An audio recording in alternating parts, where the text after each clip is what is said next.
One of the most exciting and powerful ways in which we can tackle climate change and all our other sustainability challenges is with green chemistry and green engineering. If we want better batteries for renewable energy sources and for our electric vehicles, if we want materials for our computers and smartphones that aren't sourced from regions that are subject to environmental and social degradation, if we want healthier ways to grow more food, if we want creative ways to draw greenhouse gases out of the atmosphere, we want safer products in our homes for us and our children to use. All of this comes down to our ability to redesign these products and the processes that make these products in a way that is safer for us and for the environment. And the more elemental we can do that redesign, the smaller we can get in the redesign, the more potential there is. That's green chemistry. It's chemists, it's engineers, it's the people that work with the chemists and engineers working to redesign these things literally from the molecular level so that we can get the benefits without the problems. In this episode, we're going to show you a few resources that'll help you access green chemistry and green engineering for your education, for your classroom, for your business, for your career. These are powerful resources that'll lead you to some really interesting people, some places, and some ideas, no matter where in the world you are. So stick around, and we're going to get going on this show. And I'm very pleased to say that I'm joined today by two wonderful colleagues, Maisie and Lyra. Maisie, welcome. Hello. Maisie, why don't you let us know where you're beaming in from? I'm from Nottingham, and I'm currently a student there, and I'm studying chemistry. Wonderful, thank you. Lyra, hello. Where are you beaming in from? Hello. I'm Brazilian, and I'm an undergrad student majoring in chemical engineering here in Brazil in the Federal University of Rio Grande. Wonderful. Thank you. And we're going to come back, folks, to what drew Maisie and Lyra into the fields of green chemistry and green engineering in a little bit. But Maisie and Lyra, as we talked before, the first resource that I think we're excited to present to the world is this list that's presented by the American Chemical Society's Green Chemistry Institute. And folks who are watching, everything we mentioned in this episode will be linked down in the description of this video, so you can access it without any problems. If you go to the website of the American Chemical Society Green Chemistry Institute, you will see that they have actually many resources, more about what green chemistry is, deep hits on the different types of research being done in green chemistry. But the one we really wanted to focus on today was a wonderful list of literally where in the world you can find green chemistry programs. And so we're going to just talk about that a little bit. It's the academic programs around the world that are working on educating people in green chemistry. Maisie, Lyra, what did you find as you were ticking through this list of green chemistry academic programs? Lyra, do you want to start? Those people are. You can start, Maisie. Yeah? Yeah. So I'm happy to say that the University of Nottingham was on there, which is no doubt because I myself have studied a few modules regarding green chemistry, and we've won quite a few awards for it as well. We even have a carbon neutral lab, which I actually haven't been taught in yet, unfortunately. But it was made with GSK, it's quite a big company. And the building itself will pay back for its carbon footprint in 25 years. But yeah, we've been taught countless different things about the 12 principles of green chemistry, the SDGs, but not just like the chemistry behind it, also the social aspect and more the political aspect behind it as well. So I was really, really happy to see Nottingham on there. I was quite proud of it as well. Yeah, wonderful. And Maisie, while we're in your neck of the woods in the United Kingdom, there's a few others on the list too. Yes, There's Durham University. Oh, go ahead. Sorry. Did you have others that you saw? I had a look at Imperial College London as well, and I flicked through their page. And for anybody wanting to look at that page as well, they had a section on there, and it's showed you 9 ways that an everyday person can help reduce their carbon footprint and help save the environment. And I found that really interesting because I thought, as when you look on university pages, you can be quite, it could be a red flag that, oh, I'm not going to understand anything. But they literally had a really easy to follow page of how to reduce your carbon footprint in 9 different ways. And I thought for an everyday person just to go and see that, even for me, I was like, oh, what can I do? So yeah, I found that quite interesting in the Imperial College of London page. Fantastic. And Maisie's right, folks. The potential, the one potential drawback if you do visit some of these pages, and I hope you do, is that some of them will be very technical and they will speak in highly technical terms, and some of them you may simply not understand. At that point, I would encourage you, if it's a university or learning center that you're interested in, just call them, reach out to that center. I guarantee you they're going to be excited to talk to you and talk to you in plain English about what it is that they're working on. But Maisie, that's fantastic that Imperial College has taken that extra step on their own. Lyra, how about you? What popped out at you on the list of these resources around the world? I have to say that I'm a little sad about, Brazil isn't on the list. And we have lots of programs, graduate programs, and other several resources for anyone who wants to engage in the green chemistry and green engineering and the environmental protection in general. And I have to say that we have this great graduate program here in Brazil in UNESP, that is committed to the Beyond Benign. And they signed the commitment of green chemistry with the Beyond Benign in 2019. So I guess that maybe very soon we are going to be in that list. So I have to say, maybe you can go and take a look on this program. Is UNESP the name, and is in green chemistry. And I'm a little proud of this because Brazil is a developing country. So here, anything that you want to do in science is a challenge. And this university doing this partnership and this commitment with the responsibility of integrate the curriculum with green chemistry is something that makes me proud. And other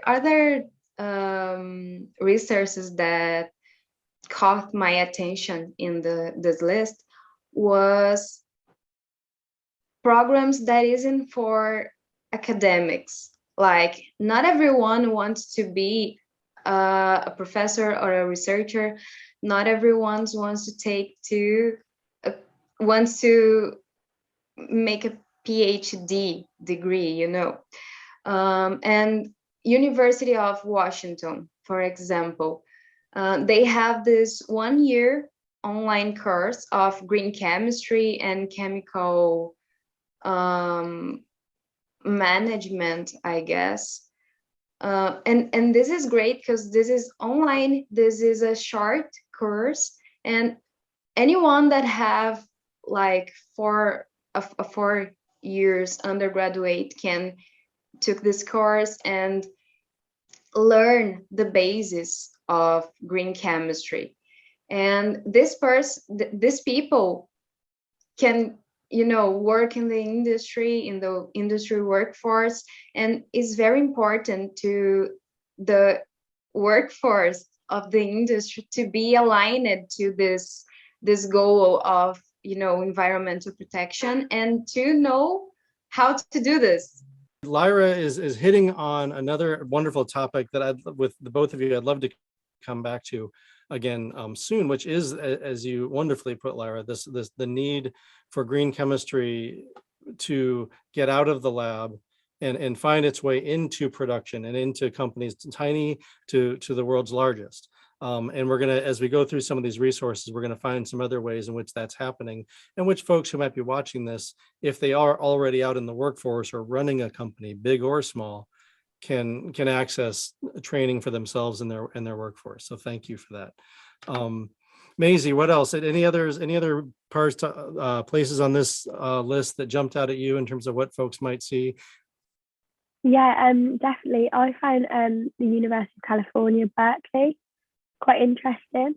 I had a look on their page, and a lot of their kind of ethos was kind of looking at nature a lot to find green chemistry, which I find quite interesting. And they're all on about toxicology and things like this, and that's obviously toxic things that happen to the environment. And they were looking at how chemistry caused toxicology and the way toxicology tests are done. So I learned quite a bit about this, but they were looking at how toxicology at the moment is done after you synthesize something. So after you've made something, you then look how it affects the environment, rather than doing it before. And I find that quite interesting, that they pay such a big focus upon that. And even the fact that they look to nature for a lot of things, for their inspiration, for their research, I find that I quite liked that. Go back to the basics. Yeah, wonderful. And folks, two wonderful things that Maisie's pointing out there. Going back to nature, first of all, we are certainly going to have future episodes on one name for that, anyone, is biomimicry. Looking to nature to see how nature does things so cleanly and efficiently, and how can we do what we do better in mimicking nature. So thank you, Maisie. And then certainly this issue of toxicology, we're going to come back to. And as Maisie pointed out, that this idea that green chemistry really, it's at the heart of it all, is can you look at the potential problems that might arise from a chemical or a chemical process or a product before you build the darn thing. And as we get into our one of the next resources we're going to mention, I want to hit that a little harder, because it's sort of stunning the extent to which that hasn't been taught to chemists through the ages. We'll come back to that in a second. And I want to hear your perspective. Yeah, Maisie, please. Oh, I was going to say as well, they also, which I found quite nice as well, is they update their website quite often, Berkeley, and they put all the students' research projects up every year, and their presentations, their final presentations. And I thought that's quite interesting, because if it's all their students, if you wanted to have a look at that website, you're going to get a vast experience from them all, just looking at them all and just seeing kind of all of the different things that are happening in green chemistry as well. Fantastic. Any other of the programs that appear on this list that we've been talking about that you all wanted to mention before we move on?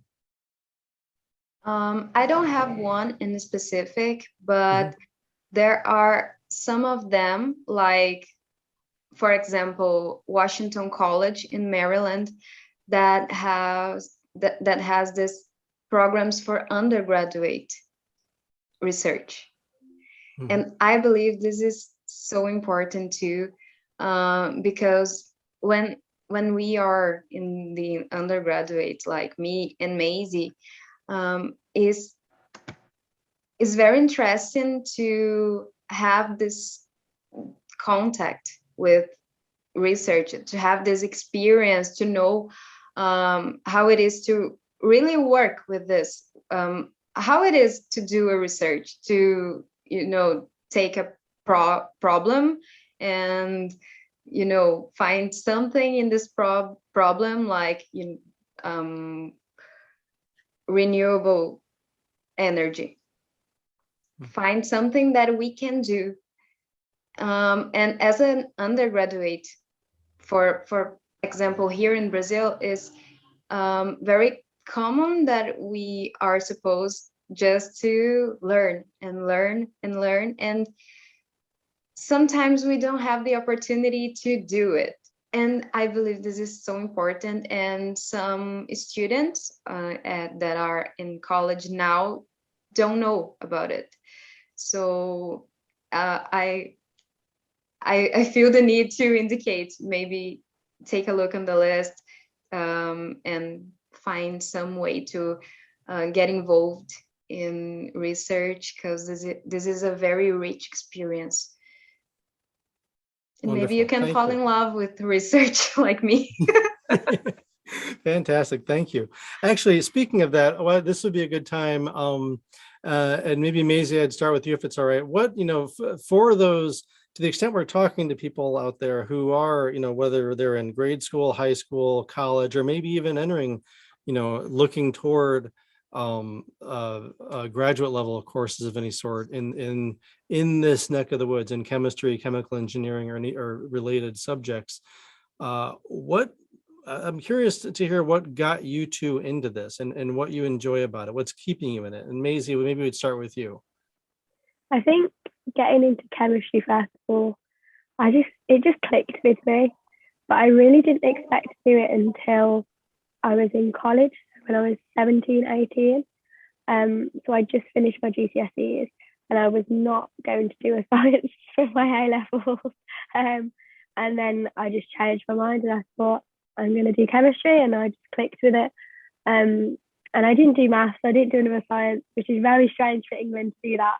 And then I went to uni to go do my degree, and I did, in my first semester, I started a course called sustainability. It was an optional module, and the teachers, the lecturers even, sorry, the professors, they were so funny. They were hilarious. They love green chemistry so much. They have a YouTube like channel called the Periodic Tables of Videos, and they had so much fun with us, just talking about green chemistry, and I just fell in love with it from them. And they told us about Paul and Asta, and I got in contact with him because they told us about how he makes vodka from waste CO2, and I was like, oh my gosh, this is amazing. Every other uni student was in there like, oh my gosh, vodka. But yeah, and then I contacted him and I just got to talking to him, and I just found the more I did that module, it did not feel like I was sat doing a module. I just felt like I was watching a documentary that I just wanted to know more about. And now here I am. That's about it. Fantastic. And That's folks, we'll great. definitely link to those below. The folks that Maisie's talking about, again, there's Maisie, it's the periodic table of videos. Is that right? Yes. Yeah. Very, very funny to watch. They like explosions in their videos, to put it that way.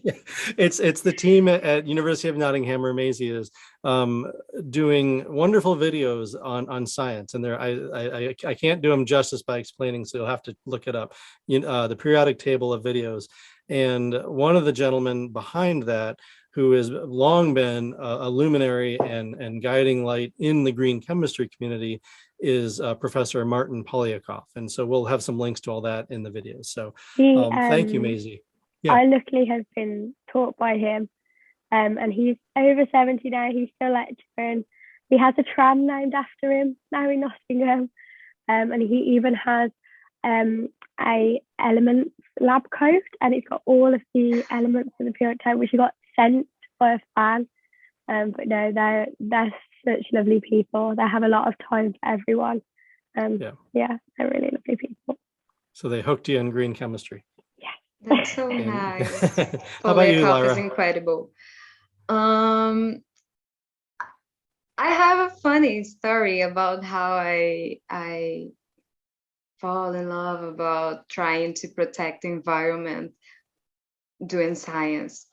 My father was an engineer, a civil engineer. And we used to watch a series when I was a child that, I don't know, have you heard about Carl Sagan? Of course you do. Sure, certainly. That is a series that the name is Cosmos, that, explain about the world and things that are were happening, and is a 90s series. And we used to watch this, And I was like, oh my God, we are running out water and oil. Someone have to do something to stop it and, save the world.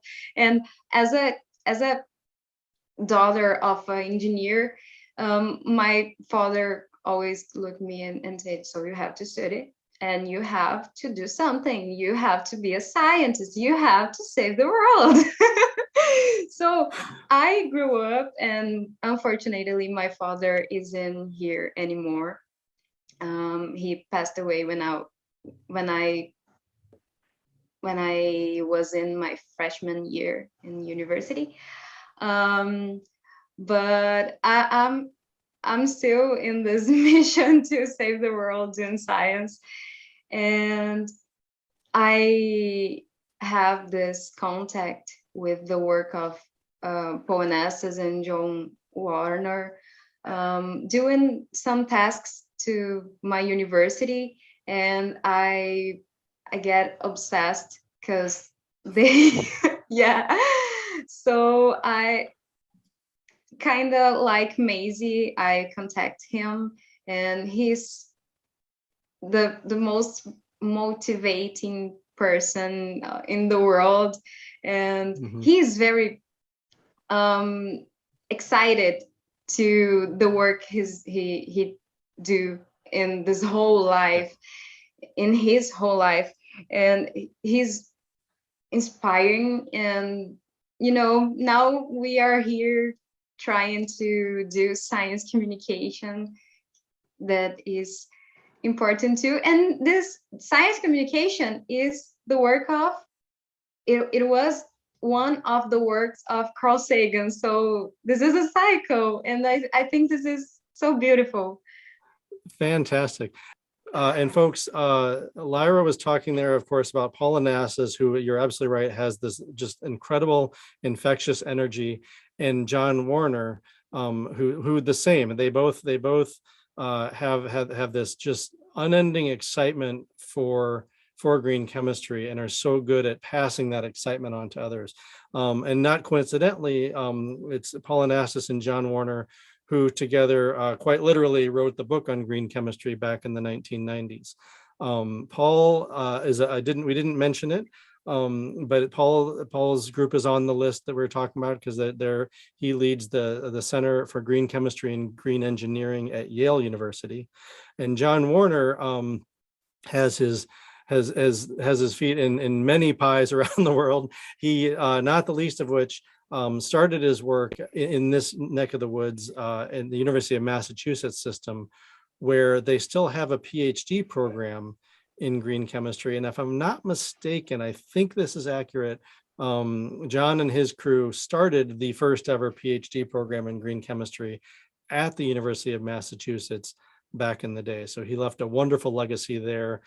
He founded the Warner Babcock Institute for Green Chemistry and is now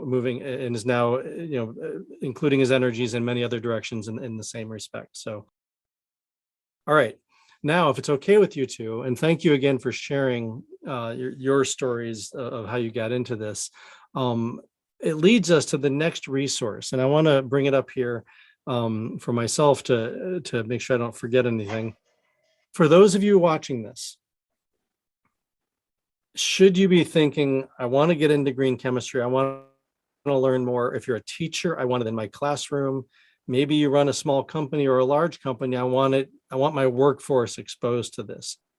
One of the most powerful depots of information, though, that you could go to if you are trying to learn, how can I get it into my classroom? How can I talk to my professor about, or my grade school or my high school science teachers about getting green chemistry and green engineering into our curriculum, is an organization called Beyond Benign. And my colleagues here mentioned it a little earlier in the program, but of course we'll include this link too. Beyond Benign is an organization founded years ago by a fantastic group of people who have long held this idea of we've got to get green chemistry into the curriculum, so that people, as I think Lyra was talking earlier, and Maisie too, so that people from as early as possible, as early as you're studying anything related to chemistry, you can be thinking about green chemistry.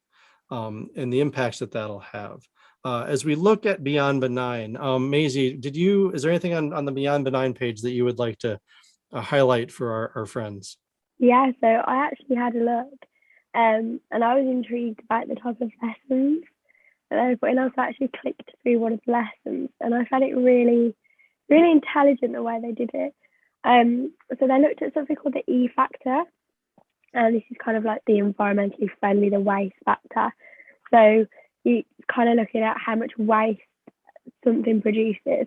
And the way they explain it to children is they got a group of children to eat a packet of crisps, and they let the children have as many packet of crisps they had until it met their desires of being hungry. They were no longer hungry. And what they were to do is put all the waste that they hadn't eaten or didn't need, or the crisp packets to the side. And that was the waste that they produced from making themselves, from satisfying their hunger. And from that, they were asked to calculate the weight. They had to calculate the weight of the crisp before and then after. And obviously the waste was obviously like the waste that they didn't use, and then what they eat was classed as the product. And from that, they had to do a simple calculation to calculate the E factor. And I thought it was a really clever way of doing it. And then after they got the teacher to discuss with the child, or how much is the E factor, and calculate for themselves. And that's something that I've learned about in my degree. And I thought, wow, that's such a clever way to do it, because the children get to be fed, which they're not going to complain about. But it's something really basic that they get to understand. But yeah, I found that really quite fun. And they literally had the whole presentation ready for the teacher. They had how the teacher should present it, what the teacher should discuss, the calculations they should do. I thought that is such a good resource, because I kind of compared it to what I was given at GCSE and A level. And I think the most that we spoke about was non-renewable and renewable energy, which is quite basic, because we all know about solar power, wind power. It's quite an everyday thing. So I think that Beyond Benign, I thought it was just so clever the way they do it. Yeah, I really enjoyed listening to it. It was quite good. Yeah, thank you. And I don't know, admitting that I don't know who would have designed that specific exercise, but thank you for highlighting that, because if you go to the Beyond Benign website, kindergarten through 12th grade, university level, doctoral level, and again, as Lyra was highlighting for us earlier, on into curriculum for people already in the workforce. They've got it all. And they've got, like Maisie said, these packaged ready to go, drop this into your classroom, and thought out by really creative, talented educators. So Maisie, thank you for highlighting that one. It's such a great example of the material they have, and how well it has been thought out and designed over the years. Lyra, as you kick around the Beyond Benign resources, anything jump out to you? When I was reading the website, I was thinking that this is incredible for my country, because in my university, to illustrate, we don't have green chemistry classes. We have lots of tasks on green chemistry and sustainable chemistry, but it is always a topic in other classes. We have environmental sciences, but it's different. But it is different. And when I was reading the website, I was thinking, oh my God, I have to bring this to my university. So maybe this is an idea, and an idea for other universities here in Brazil, that I know that having green chemistry as a class just of green chemistry or green engineering is not so common here. And I think this is very important so we can develop this green thinking in the students. And this is a great and very easy way to commit the universities with this, and start to build this path. Yeah, wonderful. It's really that I'm excited. I hope you do take it up on that, and folks who are watching this, go to the website, lots of stuff to download. And I think also, if any questions, contact them. Again, they're wonderful people. They've been at this for a long time, and really thinking about it clearly.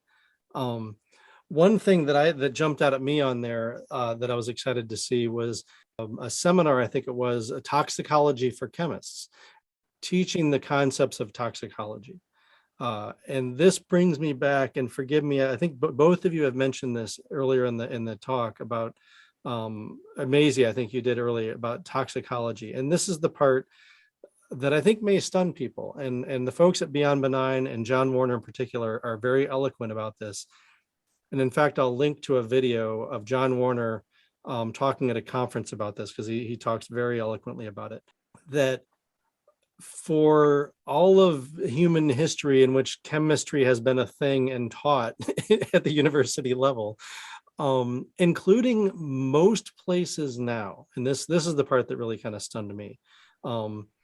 And I'm not exactly up to date, so I don't want to be overstating it or understating it, but for way too long and in way too many places still to this day, toxicology has not been a required course for chemistry students to take. And to borrow from the likes of Paul Anastas and John Warner, that's a little bit the equivalent of teaching someone how to cook without teaching them the things that would kill people in their restaurant, right? Architects learn how not to make a building fall down on the people that are going to walk into it. And again, I'm borrowing from John and Paul and other folks.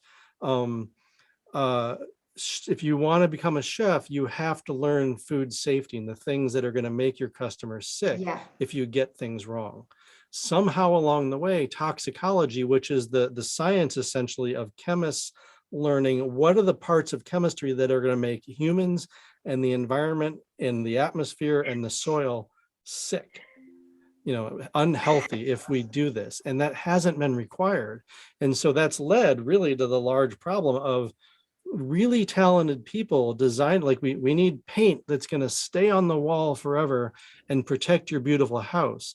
And they designed magnificent paint, but it had lead in it. And it was only years later that we figured out, oh, that's bad. Or we need fantastic insulating materials. And they came up with asbestos, fire retardant, insulator. It did that job beautifully. No one was looking at it from a toxicology lens and saying, whoa, hold on. This makes people really, really sick, gives them cancer. So green chemistry, to put it in a nutshell, is seeking to move forward without those mistakes. Can you design an insulator that does that job beautifully but doesn't make people sick? And it's only if chemists and their colleagues learn toxicology that's going to happen. And so to bring it back, Beyond Benign running courses to this day for anyone in the chemistry field to learn toxicology is so important. I'm lucky enough that I have been taught about it. But even so, at Nottingham, it's only an optional module that you get taught about it. You have to pick to choose that module. So there's about 250 people in our cohort, and about 60 people chose the sustainability optional module. So only 60 of us have been taught about that out of 250. So when you compare that, it's amazing, don't get me wrong, that they're teaching us, but I feel like it should be part of the core modules personally. Yeah, and that, folks, that's at the University of Nottingham, which has long been one of the leading centers in green chemistry around the world. So it really, if you're hearing this and you're studying chemistry anywhere, lobby your organization to include toxicology across the board, because it's vital. And again, the folks at Beyond Benign can speak to it much more, and Maisie and Lyra can speak to it much more clearly than I can. Any other thing that you all wanted to mention about Beyond Benign before we move on to our sort of last and final resource that we wanted to share with the world? I just can't believe that I hadn't heard of it before you mentioned it to us. Beyond Benign? I can't believe that I hadn't heard of it. It's such an amazing resource. Yeah. I was so surprised that they had every single lesson laid out, literally ready for you to download in 2 seconds. I was like, this is amazing. Yeah. Yeah, exactly. Why these things doesn't reach us? Yeah. Yeah. Yeah. And it's not for their lack of trying. I know that, but there's a lot of info out there. So hopefully Yeah, we can do our and small it part. isn't easy. It isn't so easy to reach Mhm. people around the world. Yeah. Yeah. Well, hopefully we're doing our small part to help change that. So before we go on to the last resource, I wanted to just come back to you two, if I could, Lyra and Maisie. Lyra, we talked a little about how you got into this, and what an inspiring story. And certainly you are doing your father's legacy wonderfully proud at this point. So Thank you. that's magnificent. But now that you've been in it and you've been sort of poking around in sustainability and science in your degree, what's capturing your heart and your mind as you continue in it now? What's keeping you in it or getting you excited to keep going in it?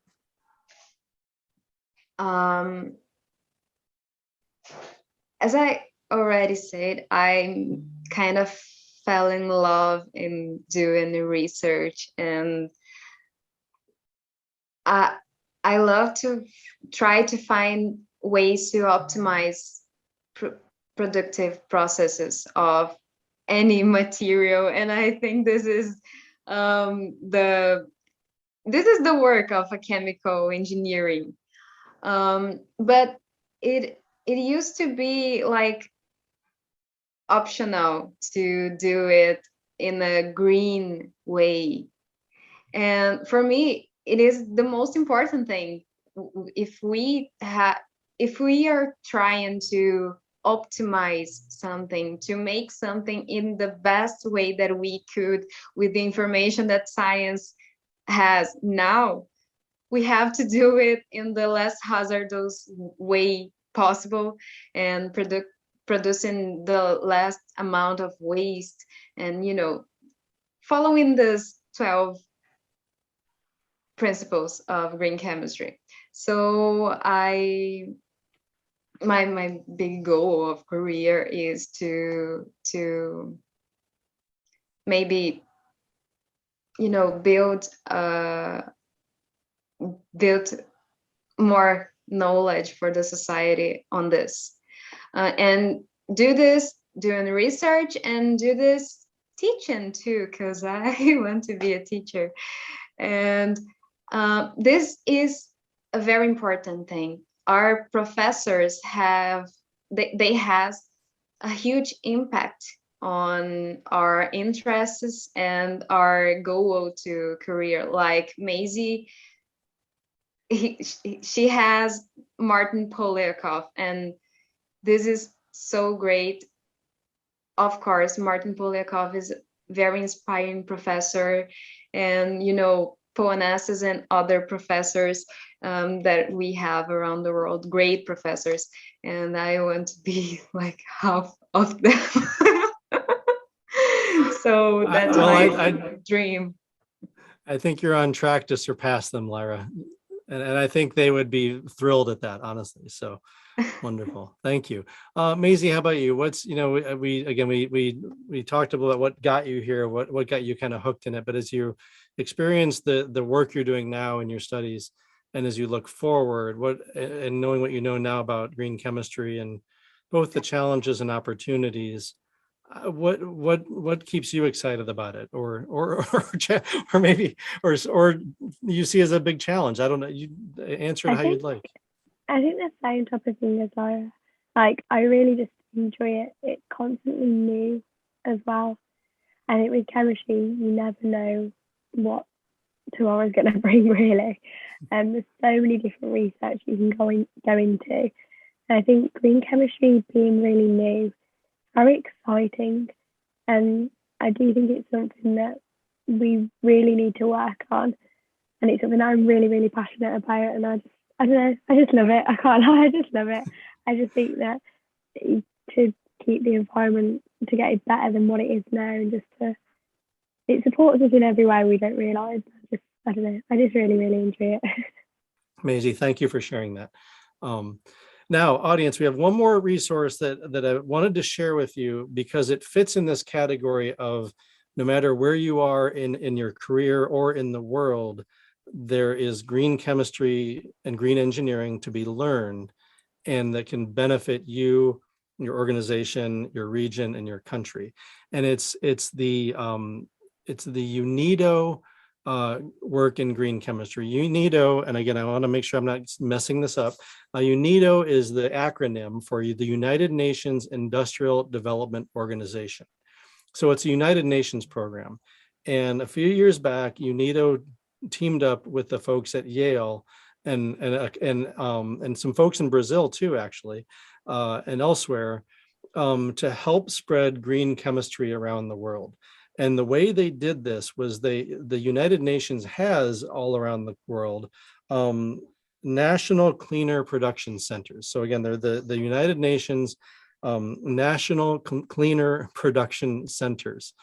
And through a series of workshops and seminars and hands-on learning, these centers from around the world took place to learn about and begin to integrate green chemistry into their training. I'm going to list some of them that I know where the work was done, and we'll put some links in the site so you folks, but Brazil, Egypt, Peru, Serbia, South Africa, Sri Lanka, and there's others I didn't mention, and I don't want to mess it up, so we'll put a link down below. But if you are there was a lot of wonderful work in India, I know, for example.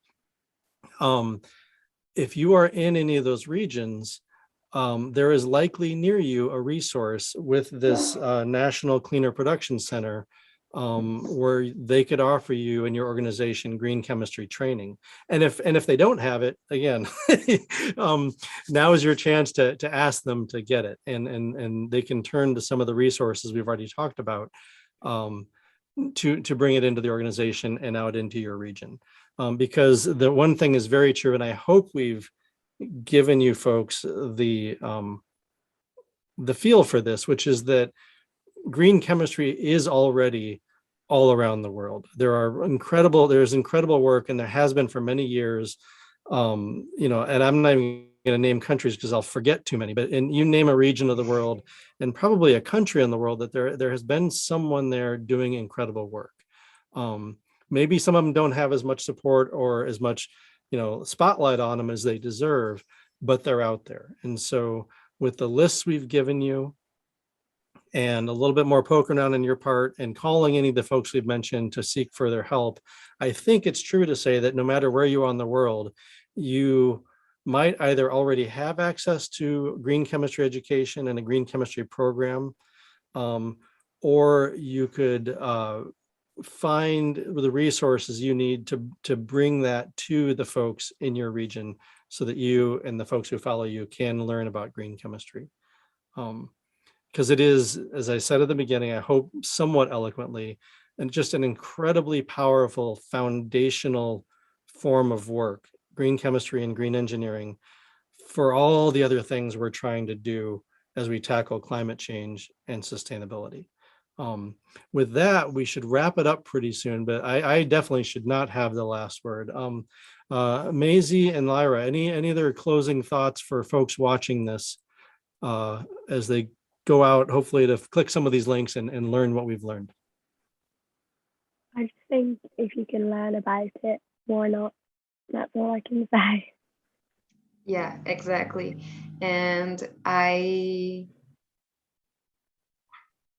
would say that maybe we can try to change this mindset of doing green chemistry and green engineering as an optional thing.